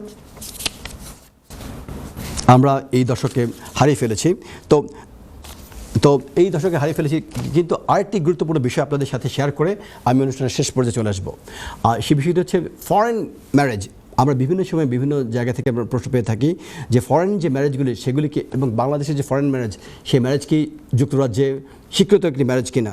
আপনাদের উদ্দেশ্যে জানিয়ে দিচ্ছি, যদি কোনো স্পাউস বাংলাদেশে যদি কোনো স্পাউসের বিয়ে হয় এবং বাংলাদেশ থেকে বিয়ে হওয়ার পর উক্ত ব্যক্তি যদি যুক্তরাজ্যে ডিপেন্ডেন্ট স্পাউস হিসেবে প্রবেশ করেন, সেক্ষেত্রে বাংলাদেশে অনুষ্ঠিত যে মুসলিম ম্যারেজ সার্টিফিকেটটি, সেই সার্টিফিকেট এবং সেই বিবাহটি যুক্তরাজ্যের আইনে বৈধ বিবাহ হিসেবে স্বীকৃত হবে। আমি আবার বলছি, যদি কোনো বাংলাদেশি নাগরিকের বাংলাদেশে বিবাহ হয় এবং সেই বিবাহের মাধ্যমে উক্ত ব্যক্তি যদি যুক্তরাজ্যে ডিপেন্ডেন্ট স্পাউস হিসেবে ডিপেন্ডেন্ট ভিসা নিয়ে যুক্তরাজ্যে প্রবেশ করেন, তাহলে বাংলাদেশের অনুষ্ঠিত যে বিবাহ, সেই বিবাহটি যুক্তরাজ্যের আইনে বৈধতা পাবে এবং যুক্তরাজ্যে প্রবেশ করার পর উক্ত ব্যক্তি পুনরায় আবার যখন further leave remain application submit করবেন, সেক্ষেত্রে তাকে নতুন করে আর লোকাল যে কাউন্সিলে গিয়ে ইংলিশ রেজিস্টার্ড ম্যারেজ করতে হবে না। অর্থাৎ যেহেতু বাংলাদেশ থেকে প্রবেশ করার সময় বাংলাদেশের যে ম্যারেজটিকে যুক্তরাজ্যের আইন স্বীকৃতি প্রদান করেছে, এই কারণে যুক্তরাজ্যে প্রবেশ করার পর যখন উক্ত applicant for further leave to remain অথবা এক্সটেনশন অ্যাপ্লিকেশন সাবমিট করবেন, সেই সময় তাকে আর যুক্তরাজ্যে প্রবেশ করে ইংরেজি বিবাহ অর্থাৎ ইংলিশ রেজিস্টার্ড ম্যারেজ তাকে আর করতে হবে না। আর যদি উক্ত ব্যক্তি কোনো কারণে বিবাহ বিচ্ছেদ ঘটে যায়, তাহলে সেই বিবাহ বিচ্ছেদটি তিনি ঘটাতে পারবেন অ্যাটলিস্ট একটি বছর তাদেরকে একসাথে বসবাস করতে হবে। 1 বছর পর তারা নো ফল্ট ডিভোর্স, এই ডিভোর্স প্রসেসের অধীনে তারা তাদের ডিভোর্সের অ্যাপ্লিকেশন সাবমিট করতে পারবেন। তো এই ছিল ফরেন ম্যারেজ কি যুক্তরাজ্যে রেজিস্টার্ড, যুক্তরাজ্যে স্বীকৃত এটি বৈধ বিবাহ কিনা সেই সংক্রান্ত বিষয়ে ছোট্ট একটি তথ্য। আর এই কথা বলতে বলতে আমরা অনুষ্ঠানের একদম শেষ পর্যায়ে চলে এসেছি। যদি কোনো দর্শক থেকে থাকেন আমরা শেষ দর্শক প্রশ্ন গ্রহণ করব। হ্যালো, আসসালামু আলাইকুম। হ্যালো, আমরা এই দর্শককেও হারিয়ে ফেলেছি। তো দর্শক মণ্ডলী, আলোচনা করতে করতে আমরা অনুষ্ঠানের একদম শেষ পর্যায়ে চলে এসেছি। অনুষ্ঠানের এই পর্যায়ে আমি একটি কবিতা দিয়ে আমি সবসময় চেষ্টা করি আপনাদের উদ্দেশ্যে কিছু উৎসর্গ করার জন্য এবং আপনাদের মনের ভিতরে কিছু আনন্দ দেওয়ার জন্য আমি চেষ্টা করি নতুন কিছু এনে। এবং আজকে অনুষ্ঠানের শুরুতে আমি একটু মন মরা হয়ে আমি অনুষ্ঠানে উপস্থিত হয়েছিলাম। কেন হয়েছিলাম? একজন দর্শক আমাকে প্রশ্ন জিজ্ঞেস করেছিলেন এবং সেই প্রশ্নের উত্তর দিয়ে এবং অনুষ্ঠানের শেষ লগ্নে স্বাধীনতাকে অর্জন করার জন্য কিভাবে একজন কবি অনবদ্য একটি কবিতা রচনা করেছিলেন সুনীল গঙ্গোপাধ্যায়ের আরেকটি কবিতা, এটা হচ্ছে শামসুর রহমান সাহেব, ওনার বিখ্যাত একটি কবিতা তোমাকে পাওয়ার জন্য হে স্বাধীনতা। আমি চেষ্টা করবো আপনাদের উদ্দেশ্যে আজকের অনুষ্ঠানের শেষ পর্যায়ে আমি উপহার হিসেবে দেওয়ার জন্য।